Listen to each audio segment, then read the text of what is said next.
by Andrew Benson. Chief F1 writer shared this with Mercedes Formula One boss Toto Wolff said after a pulsating, wildly unpredictable Azerbaijan Grand Prix that he felt this was developing into an all-time classic season. On the evidence so far, it is hard to disagree. In 4 races, there have been 3 different winners from 3 teams. Each event has been fascinating in its own way. The last 3 have been thrillers. And in all of them there could have been at least one different winner had things worked out differently. The 2 big beasts and the 2 main teams are separated by only 4 points at the head of the championship. And while Lewis Hamilton and Sebastian Vettel are for now comfortably clear of the rest, it feels going into each race as if any one of the drivers from Mercedes, Ferrari and Red Bull could be potential winners. Most critically, perhaps, the underlying pattern of the sport has changed, incrementally but fundamentally, for the first time since the start of 2014. The out-and-out fastest car on the grid is not silver, but red. Hamilton needed his win in Baku badly, after a generally underwhelming start to the season from him and his team and no victories for the world champion since the US Grand Prix last October. Not only had Hamilton not won, he had been distinctly off form since dominating the opening race in Australia before a team miscalculation saw him lose victory. In both subsequent races in Bahrain and China, Hamilton was the slower Mercedes driver in qualifying, and in Shanghai Bottas outraced him, too. Hamilton did manage to qualify ahead in the end in Baku, but it was again a far from convincing performance through the practice days, and the same could be said of the race. He chased Vettel in the opening laps after the pair had converted their front row slots into first and second places, but it looked like the German was just playing with his rival, managing his pace and stretching the lead only when he needed to. Hamilton said he felt the same. Hamilton was nevertheless giving it his all, trading fastest laps about 4 seconds behind the Ferrari, before a lock-up into turn 1 on lap 22, caused, he said later, by a sudden switch from a 25 km/h headwind to a 15 km/h tailwind, cost him more than 4 seconds. As things turned out, the race came back to Hamilton, through the late safety car, an error by Vettel and then a puncture for Bottas. It gave him the championship lead, but he said he felt neither relief, nor justice for the win-loss through no fault of his own in Melbourne. "I don't feel unworthy of the win," Hamilton said. "I drove pretty well through the race. It was just for me, if my normal level is eagle, birdie, today was par, on an average, and then a couple of bogeys. Standing on the podium believing Valtteri should have been standing there, I felt like he had earned it. There have been days I have lost a Grand Prix and it has been gifted to someone else, and the happiness they would have, whether they had earned it or not. They had fingers up in the air, you know? I am wired differently. I could have done that because I still won, and you take what you get.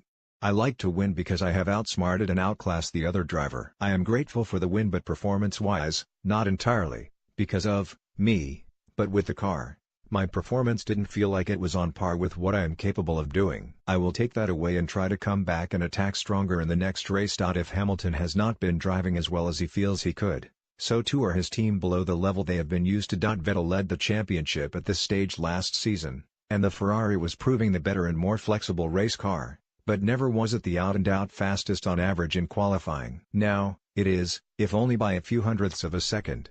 Vettel has been on pole for 3 of the 4 races. "Being in the lead of the championship is great," Hamilton said, "but if we were to continue on the trajectory we are on, it would take weird races to keep us in the mix. But you can't rely on those for the next 17. We need ultimate performance and confidence in the car. I have the pace in me and so does the car, but both of them are not in perfect synergy. We have to improve in lots of areas.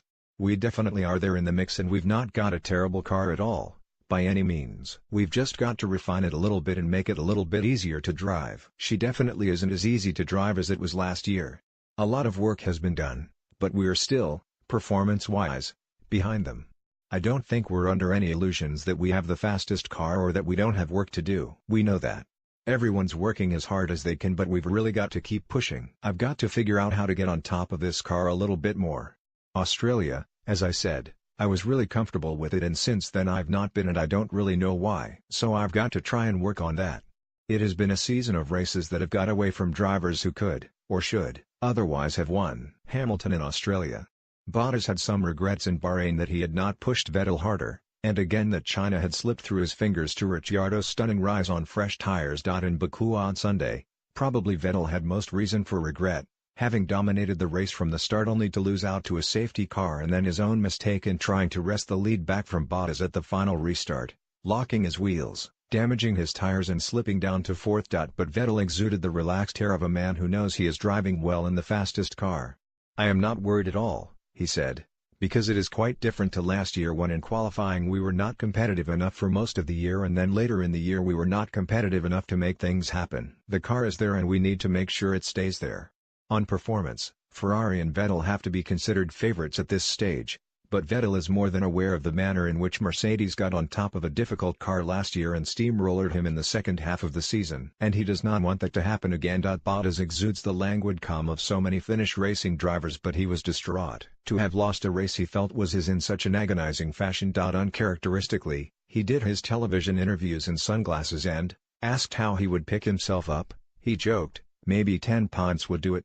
Bottas had appeared destined for a distant third for much of the first part of the race, as Hamilton and Vettel dueled at the front, but then, as Wolff put it, Valtteri's race came towards him. As Hamilton and then Vettel made their pit stops, Mercedes left Bottas out, hoping to snooker Ferrari strategically in the way the Italian team had done to Hamilton in Melbourne. It worked beautifully. Valtteri just kept going faster and faster and faster, Wolff said, to the point that even with no safety car we thought there was a chance because he would have switched late to the ultra-soft tires and tried to hunt Sebastian down. But then obviously it all started. The Red Bulls crashed, the safety car came out, and Bottas had stayed far enough ahead of Vettel following the German's pit stop to mean he had time in hand to stop himself and come out still in the lead. From there, all he had to do was fend off Vettel at the restart and the race was his. And it would have been had he not hit the debris on the pit straight. The loss will hurt for a while. But the bigger picture is much more positive for Bottas.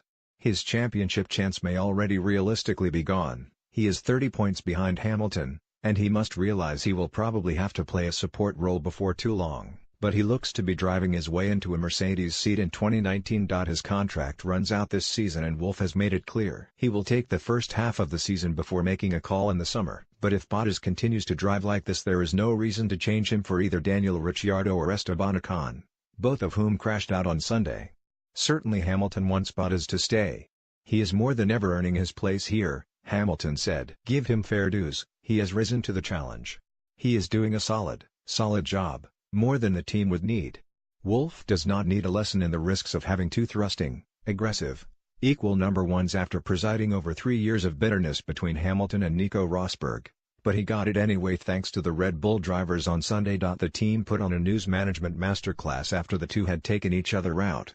But despite the carefully constructed massage of apology and contrition, and the insistence it cannot happen again, it may not be that easy to control. The racing between the two was fast and furious in Baku and they touched more than once before the final collision, when Ricciardo smashed into the back of Verstappen after the Dutchman defended in his usual borderline acceptable fashion. Red Bull might want to allow them to race, and insist they give each other space. But primacy in the team, and ego, is at stake. To avoid a recurrence, both will have to row back on their standard approach to racing with each other, Verstappen on his tactic of changing line under braking, which all other drivers feel is beyond the pale, Ricciardo on those uncompromising late lunges that secured the win in China. It remains to be seen whether that is a realistic aim, or whether what happened on Sunday is merely the latest step towards what some feel might be an eventual realization, either by one of the drivers or the management, that having them both in one team is ultimately untenable. Share this with